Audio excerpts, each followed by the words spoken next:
In this video, we are going to talk about beneficial bacteria. So this is the good bacteria that actually helps to keep us and other living organisms alive. We often think of bacteria as being bad or pathogenic, but in reality, 99%, so the vast majority of bacteria are actually beneficial, which means that they are good or helpful to us.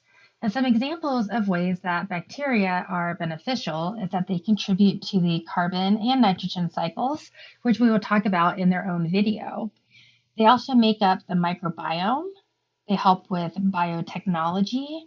They help to create some of the food that we like to eat, and they're involved in bioremediation. So we will talk about these last four beneficial aspects of bacteria on the following slides. So let's start by talking about the microbiome. And this has been a really interesting area of research that has really developed over the last maybe 1 to 2 decades.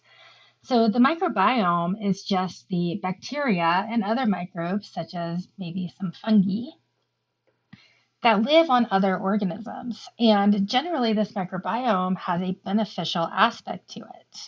So if you look at the human body, our skin is covered in bacteria. But once again, these are mostly beneficial bacteria. Our respiratory tracts and digestive tracts and urinary tracts and reproductive tracts also have a microbiome which help to keep those tracts healthy. So a couple of things that these microbiome microorganisms do is they help to protect an organism from other pathogens.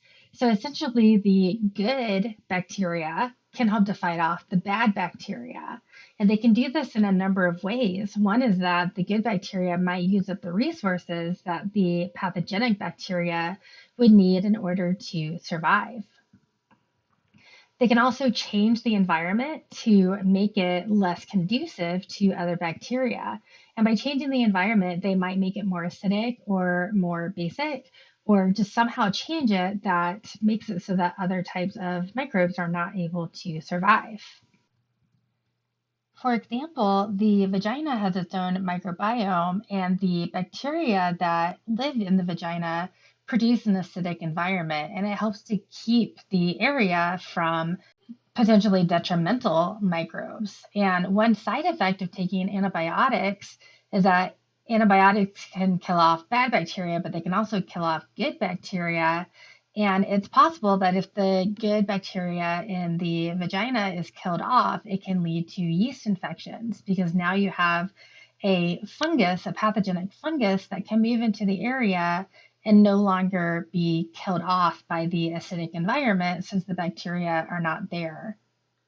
The bacteria that live in our guts help us to digest some of our food and produce vitamins along the way.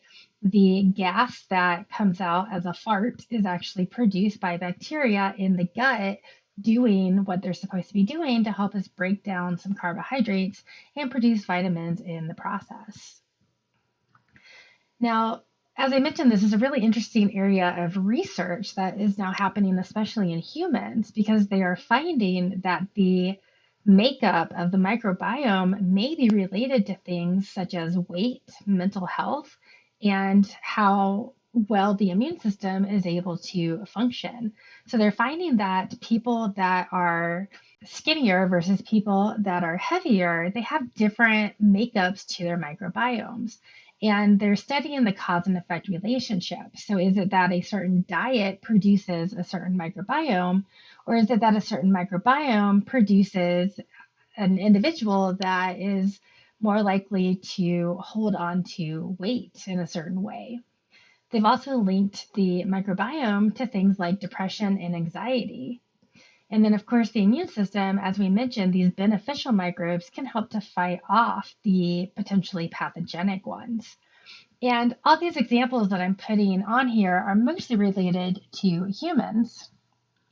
But it's not just humans that are impacted by this microbiome. So this picture here is actually showing a plant and the microbiome associated with the environment of the plant. And part of that microbiome could be bacteria that are helping to make nitrogen available to that plant. Or it could be, once again, beneficial bacteria fighting off pathogenic bacteria, keeping the plant from getting sick. Interestingly, there is actually something called a fecal transplant. And a fecal transplant is a way that a medical provider can essentially take a healthy microbiome from one patient and put it into another patient. So essentially, they can take the feces or the poop from someone who has a healthy, beneficial microbiome and give it to a patient whose microbiome may be damaged or missing or just not having the right makeup of microbes. So the microbiome can be upset by different things. So for example, chemotherapy it essentially is poison that kills cells, and prokaryotes are cells. And so they might get killed in the process of someone being treated for, let's say, cancer. And so some of those side effects could result from the microbiome being damaged. Antibiotics can also, I mean, an antibiotic is designed to kill bacteria. And so, in addition to killing off the bad bacteria, some antibiotics also kill off the good bacteria. And this is potentially a problem. One side effect of some antibiotics is diarrhea. In addition to that, it can actually open up the body to additional pathogenic bacteria. So this video here, I'll actually post a link to this video on the learning management system so you can watch it. And this talks a little bit more about these fecal transplants and how they happen. And it talks a little bit about how the antibiotics fight off the bad bacteria, but also kill the good bacteria in the process. Now, it may sound gross, but they do have ways of transplanting these feces in like a pill or a capsule type form.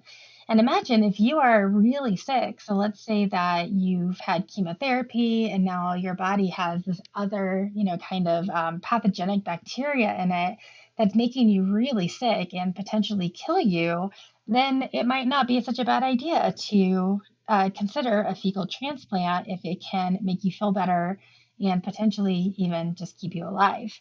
It could be that in the future we treat things like depression and anxiety and help people with weight loss just by transplanting healthy microbiomes into people that are dealing with these problems. We can also use bacteria in biotechnology. So, for example, some bacteria produce antibiotics against other bacteria. So, we can actually take those bacteria into a lab and have them make antibiotics for us.